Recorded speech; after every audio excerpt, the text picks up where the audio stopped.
السلام عليكم ورحمة الله وبركاته. كم جرتن قبل متوت هردفتو خيين كالي الرأس فيديو كان سيني قبل ديجودا فيديو كنا مو أكو ما جرتن واي كمبيوتر خينياتي والقبتا خانا قيسا مو يوبيا راوليني سنجرسي سودي موجودا أكاداتي كمبيوتر خيين أكتيفيت كودني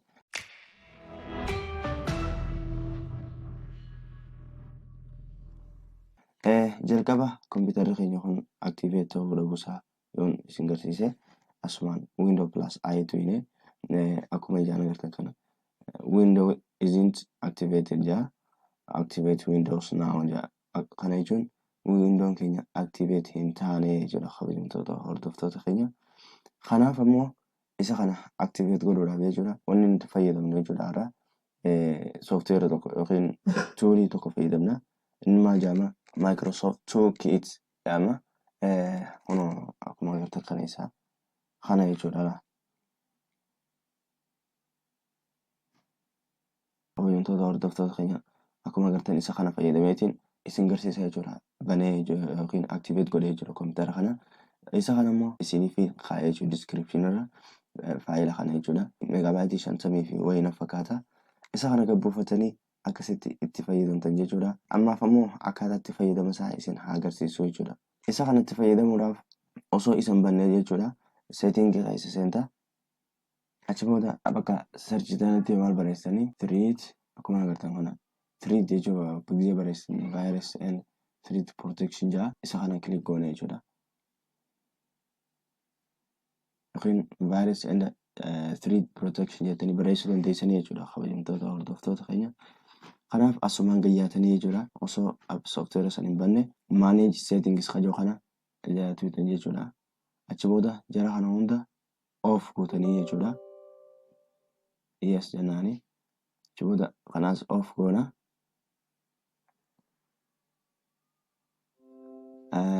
Lameen kanaas off goonaa jechuudha kabajamtoota hordoftoota keenya. Asiin booda kallattumaan karaa software sanii dhayinaa jechuudha. Kana dhiifneeti achi booda karaa Microsoft Toolkit dhayina. Achi booda asumaan bakka inni jirutti yookiin bakka isa daawulood godhatan dhayitanii isa kan bantan jechuudha. Akkuma agartan kana jechuudha. Software kana ni banaa jechuudha kabajamtoota hordoftoota keenya. Achi booda yes jennaani. Akkuma agartan haala kanaan isinii dhufa jechuudha kabajamtoota hordoftoota keenya yeroo dura bantanii. Achi booda akkuma agartan bakka kanatti mallattoolee lama jiratan wal fakkaatu. Tana osoo hin ta'in tana filannee click goona.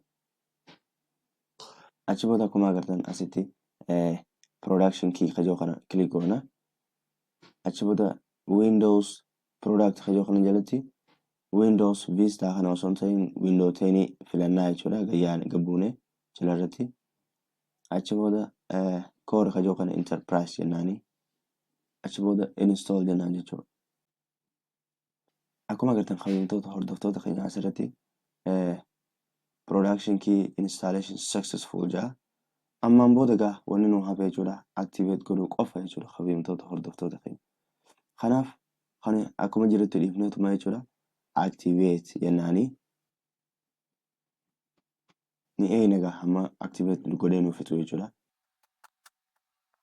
Akkuma agartan asirratti jalarratti yoo gabbuune jechuudha. Akkuma agartan kabajamtoota hordoftoota keenya production activation successful jaa. Osoo software tokko fayyadamne osoo waan biraan goone jechuudha. Software kana bantanii akkuma isin jee kanatti haala salphaa kanaan kompiitara keessan Windows 10 jechuudha activate godhachuu dandeessan. Karaa salphaa baay'ee salphaa kana jechuudha. Akkuma agartan kana gaamma karaa settingii dhayinee halaallu settingii seenuudhaaf asumaan Windows plus i tuyna. Akkuma agartan reefuun tan asitti Windows is not activated jaa. Amma immoo hin jiru jechuudha. Mee activation kajoo kana jala haseennu update and security kana jala seenne achi booda activation kajoo kana jala dhufna jechuudha. Akkuma agartan Windows is activated using your organization's activation service jaa kabajamtoota hordoftoota keenya. Kanaaf haala kanaan Windows 10 keessan activate godhadhaa itti fayyadamaa isin jenna kabajamtoota hordoftoota keenya. Kanaaf egaa viidiyoon har'aatis kana fakkaatti waan ta'eef viidiyoo kanarraa akka fayyadamtan abdii guutuu qaba waan ta'eef chaanaala kana subscribe godhaa. Viidiyoo kana laayikii kanaa fi obboleeyyan keessan biraan akka ga'uuf shoora keessan taphattaa isin jenna. Har'aatiif asirratti nu haa ga'u jecha torban dhufu walitti deebina jechuudha yookiin immoo viidiyoo biraatii walitti deebina. Nageen nuuf turaa. Assalaamu alaikum warahmatullaahi wabarakaatu.